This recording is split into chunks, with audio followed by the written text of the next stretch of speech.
in Staten Island. What's up, Byron? Hey, Mike, what's happening? How are you? What's up? So we got Revis coming into Meadowlands. Revis coming in, and, you heard Rex say, you throw the ball at him, attack him. It's not really the Jet way, but that's what he said. Go ahead. What's up? It'll be really interesting to see how Sutton uses him. It's going to be on Robbie Anderson, that's for sure. They've had a terrible year, the Kansas City secondary. They've been miserable. Their defense has been miserable. They've been one of the worst teams in the league on 3rd and long, so they got a lot of work to do. Well, Eric Berry getting hurt didn't help him. So killed him. That really did. And you know what? I want to see how they respond after that head-banging loss against the Panthers last week. I want to see if they'll come out there. I think they gave the Chiefs a good game. I just think the Chiefs are the more desperate team and going to be a tough one. And just getting to the quarterback situation, you're talking about the Giants drafting and going up and getting one. How ironic would it be, just how they got Manning, and Manning didn't want to go out to San Diego. If the same scenario plays out, whoever it might be, if, whether it's Donald, Rosen, they don't want to go to the Browns, and they end up going to the Giants, just like Manning did. Well, you never know with these things. I mean, the Jets are definitely in the mix for a quarterback. They understand that. I think Maccagnan is building a defense. I think he's building a franchise. I think he's building an infrastructure. He has got to make the right call on the quarterback. I think the number will be 9. After 9, I think you'll see the youngsters play. I think I think McCown's made some bad mistakes, but he's also had some good games.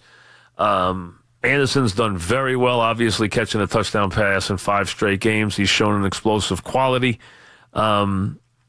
This is going to be an interesting game on a lot of levels. Kansas City needs this game desperately. They cannot lose this game this week. If they want to go to the playoffs at all, and not be just a complete collapse, have a completely collapsing season, they have to win this game.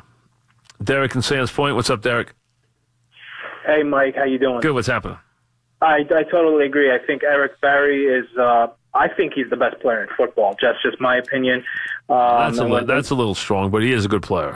I just think for his position, he's really good. And, but never mind that. I just want to, on the Eli debacle, I honestly think John Mara should just, I don't understand. Why can't he just, now he would never do this, but why can't he just fire McAdoo and Reese and just, say, I made a mistake and put in Eli.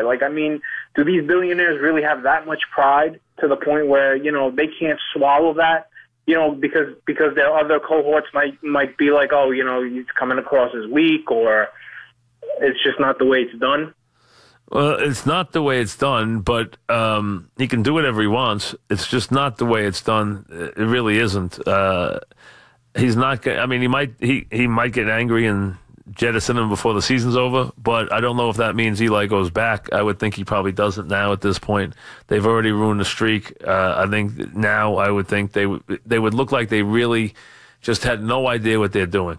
I mean, now they look like they messed it up, but they could look worse if they just keep going back and forth. And then they look like they had no plan, because their plan looks ridiculous now anyway, because if you were going to sit Eli and you want to look at the quarterbacks, then the guy you want to look at is the guy you're not dressing this week. So it just doesn't make a lot of sense to not have him ready. Brian in Trenton, what's up, Brian? Mike, how you doing? I want to thank you for all the years. Thank you. Always put out a good show. Thank consistent. You're my co-pilot on the way home. So well, thank you. I got to come up with a new plan myself. And this week you were very good. I mean, this is disgusting. With this season they're having, to do this to a guy like Eli Manning and to do this to the fan base. I mean, I'm one of those guys. I used to go to the games. Now it's time and money. I don't do it. So, I base my Sundays around this. I go to the Meadowlands. I went back when they were at Madison, FTU. I've been around for a while with them. No, I understand. And listen, you guys make commitments to this team. I mean, you do. Going to a game on Sunday is a commitment. It really is. It is a major commitment. You put a lot of hours into that. I mean, it really is. It becomes a big day. It's going to take up your whole day going there. Ryan in the Bronx. What's up, Ryan?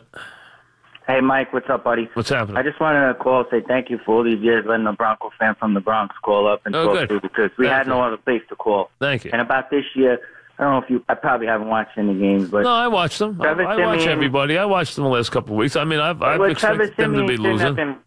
Trevor Siemian shouldn't have been replaced. Lynch is no good, and Osweiler is it. If Simeon's playing, he might be in this because the Chiefs have fallen back. And just watching Simeon play last week, in those 3 or 4 drives he had, he gave us our best chance to win. We could have beaten Cincinnati. We could have beaten these other teams. Now, we're just running out, playing out the season, and we'll probably win a few games with our schedule now with this guy playing, and you don't want to do that because now you're going to be like 7 wins. You don't get a good draft pick. Well, listen, it's been a very tough year on Elway. Now, Elway can take it. Let's be honest. I mean, the guy is the John Wayne of football, and then he's gone there as a